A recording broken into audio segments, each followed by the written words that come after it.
So we're looking at decimals and we're going to look at how we add, subtract and multiply them.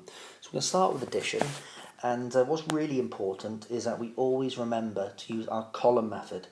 Now basically what that means is if we see a sum like 32.54 plus 7.62, we don't line it up like this, where we just put our digits underneath one another anyway. What the column method shows us to do is basically we make sure that we put the place values in the correct place, and we can actually do this by lining up our decimal point. So if I put 3 here, which is of course represents 30, and 2 there, 0.54, I'm going to put 7.62. Well, I'm going to line up my decimal points, which means my 7 goes here, and my 6 and my 2 go here. Now this means that when I actually add these up together, I'll get the correct answer because all the place values are in the right place. So 4 plus 2 is 6. 5 plus 6 is 11. Now I can't write 11 like that. So what I do is I carry the 1 and I put it underneath. 2 plus 7 is 9, but 9 plus 1, and by 1 I mean the one we carried over, is 10. So I put a 0 here and a 1 here, and 3 plus the 1 we carried is 4.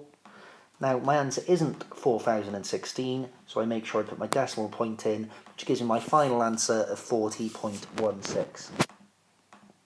If we look at another example of addition then, this time we'll look at 127.98 plus, let's try 82.64. Again, now we know we use our column method, I'll put my 127.98 there. I'll put my decimal point underneath one another, so that means my 82 goes here and my 0.64 here. Now let's add those together. Well, 8 plus 4 is 12, so I carry the 1. 9 plus 6 is 15. 15 plus 1 is 16, carrying the 1. My decimal point goes underneath the decimal points. 7 plus 2 is 9. 9 plus 1 is 10. 8 plus 2 is 10, plus 1 is 11, and 1 plus 1 is 2, so my answer is 210.62. Looking at subtraction then, not much difference here because we're going to use the same method. So we're still going to use a column method, meaning we put our place value in the correct place and we make sure our decimal point is always in the same line. So we'll look at an example. This time let's look at 97.42, take away 8.6. So again, I line them up using the column method, which shows me that my 8.6 goes here. Now, because I'm subtracting, I haven't got anything under the 2, so I'm going to put a 0 there. 2 take away 0 is, of course, 2. Now, 4 take away 6. Now, even though I know that's minus 2, I can't put minus 2 using the column method. So what I'm going to do is I'm going to borrow 1 from 7, making that a 6, and carry the one we borrow over to the 4. 14 take away 6 is 8. 6 take away 8, again, we can't do that, so we borrow from a 9, so that becomes an 8, and that becomes 16. 16 take away 8 is 8, and 8 take away 0 is also 8, so my answer is 88.82. We'll look at one more example then, so this time let's try 147.25, take away 96.543. Okay, this time we can see that the smaller number, 96.543, has one number with nothing above it. So I'm going to put a 0 where there is nothing, and I'm also going to put a 0 over here. Now that just makes it easier for me to make sure that I am, again, making sure I subtract from the same place value. So we can't do 0 take away 3, so I borrow from 5, which becomes 4, and I give to the 0, which becomes 10. 10 take away 3 is 7, 4 take away 4 is 0, we can't do 2 take away 5, so I borrow. 12 take away 5 is 7, and make sure my decimal point is in the right place. 6 take away 6 is 0, can't do 4 take away 9.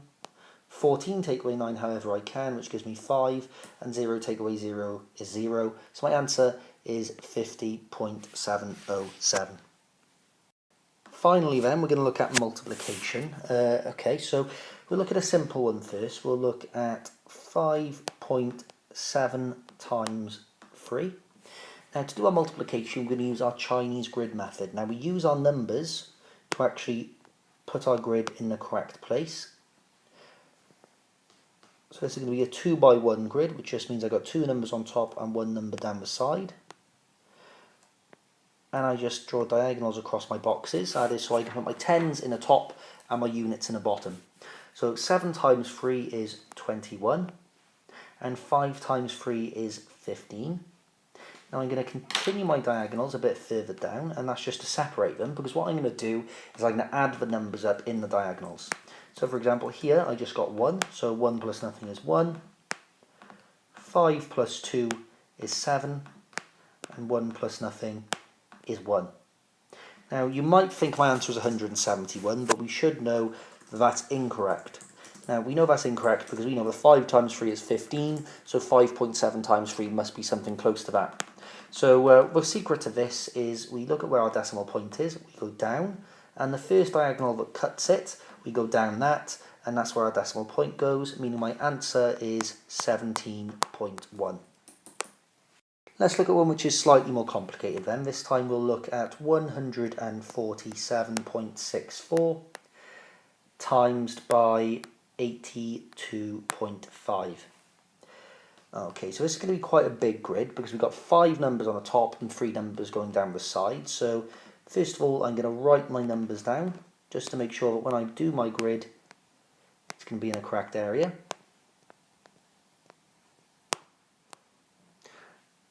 And I draw my grid.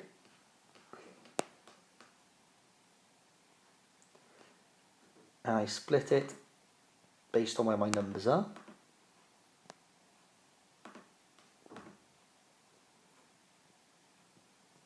And again, I split my boxes. Now, as you can see, I don't do one big line that goes through all of the boxes that are connected. I do each box separately, and that's just to make sure that I don't go through not a corner and I go through one of the boxes overlapping, because that can confuse me when I come to add my numbers later. Now we do our multiplication, and we have 4 times 8, which is 32. 4 times 2, which is 8. I put a 0 up there because 8 obviously doesn't go into the tens. And 4 times 5, which is 20. 6 times 8 is 48. 6 times 2 is 12. 6 times 5 is 30. 7 times 8 is 56. 7 times 2 is 14. 7 times 5 is 35. 4 times 8 is 32. 4 times 2 is 8. 4 times 5 is 20. 1 times 8 is 8. 1 times 2 is 2. And 1 times 5 is 5. Now that I've done all my simple multiplication, I again just drag these down, make them a bit bigger, and I can do my addition. So in this column, all we have is a 0. So 0 plus nothing is, of course, 0. In this column, we have 0, 2, and 8. So 8 plus 2 is 10. So we put a 0 here and carry the 1. Now in this column we have 2 plus 0 plus 2 plus 3 plus 5 plus the 1 we just carried, which is 2, 4, 7, 12, 13. And again I carry the 1 over. This column we have 3 plus 8 plus 1 plus 4 plus 3 plus 1. So that's 4, 8, 9, 12, 20. Here we same thing again, we're going to add them up. So 4 plus 6 is 10, plus 1 is 11, plus 8 is 19, plus 2 is 21, plus 5 is 26, plus 2 is 28. Same thing again for this column. 5 plus 2 is 7, plus 2 is 9, plus 2 is 11. And again the same thing.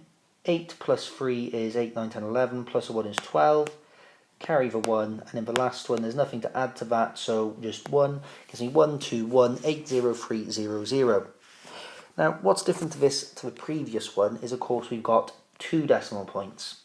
So the secret here to find out where the decimal point should go is I draw a line down from one decimal point and across from the other, and where those meet, if I do them in a different colour, where they meet is where I go down the diagonal, which leaves me my decimal point there, which means my answer is 12180.3.